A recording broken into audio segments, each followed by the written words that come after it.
ए ज़माना, ए ज़माना, ए ज़माना, ए ज़माना। खबरों की वादी के कश्मीर का रंग, हो खबरों की वादी के कश्मीर का रंग बताता है जिसमें वो है ये ज़माना। ए ज़माना, ए ज़माना, ए ज़माना, ए ज़माना। मुअज़्ज़ज़ नाज़रीन इकराम, बैक नजर में आपका इस्तकबाल किया जाता है। आइए एक नजर डालते हैं दिन भर की अहम खबरों पर। कश्मीर के 90% पत्थरबाज व्हाट्सएप ग्रुप बंद। फौज ने छोड़ा प्रोजेक्ट, 28 करोड़ पर फिरा पानी। अब 3 मई की मीटिंग तय करेगी मुस्तकबिल। तफ्तीश में दहशतगर्दों का एतराफनामा, जालंधर में बना दहशतगर्द प्लान। सिद्धू ने कायम की मिसाल, किसानों को अपनी जेब से दिया 24 लाख का मुआवजा। गौ रक्षकों के तशद्दुद में 9 साल की बच्ची जख्मी, 11 अफराद गिरफ्तार। पत्थरबाजी मामले पर महबूबा की मोदी से मुलाकात, कहा वाजपेयी पॉलिसी से होगा कश्मीर में अमन। फ्रांस में सदारती इंतखाबात में पेन और मेग्रान दूसरे दौर में।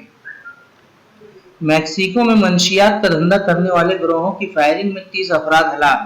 आगरा तशद्दुद मामले में 14 अफराद गिरफ्तार, 200 से ज्यादा लोगों के खिलाफ मुकदमा दर्ज। योगी ने दोहराया वादा, 2018 तक यूपी के हर गांव को मिलेगी 24 घंटे बिजली।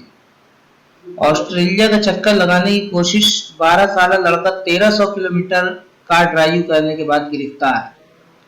एमसीडी इंतखाबात, एग्जिट पोल से घबराए केजरीवाल, बुलाई मीटिंग। बाल बाल बचे एयर इंडिया के तैयारे में सवार 254 लोग।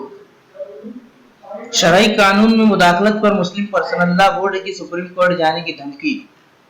कश्मीर मुश्तबा जंगजुओं के हमले में पीडीपी सदर अब्दुल गनी डार हलाक।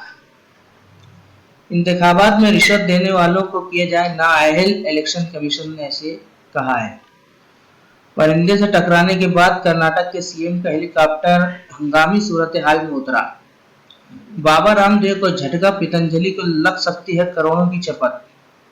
जीत के खुमार में बीजेपी का कांग्रेस जैसा ही हश्र होगा, ऐसा शिवसेना ने कहा है। अब गायों को भी मिलेगा आधार की तरह यूआईडी नंबर, हुकूमत ने की सिफारिश। राजनाथ से मिली महबूबा, कहा हालात बदलने में लगेंगे 2-3 माह। फर्जी पासपोर्ट केस में अंडरवर्ल्ड डॉन छोटा राजन मुजरिम करार। हेड कांस्टेबल की निगरानी में चल रहे हाई प्रोफाइल जिंसी रेप का पर्दाफाश। महोबा में इक्तिसादी तंगी के चलते किसान ने फांसी लगाकर दी जान। सदारती इंतखाबात के लिए मुत्तहिद होने की कोशिश कर रही गैर बीजेपी पार्टियां, ऐसा शरद यादव ने कहा है। ताजमहल में दाखिले के लिए भगवा स्कार्फ की कोई शर्त नहीं, ऐसा हुकूमत ने कहा है। कश्मीर में कॉलेज खुलते ही तलबा और सिक्योरिटी फोर्सेस में शदीद झड़पें। सिकमा में माओवादियों ने सीआरपीएफ जवानों पर किया हमला, 11 जवान शहीद। राजस्थान में सड़क हादसा, कुंभे के 6 अफराद जख्मी।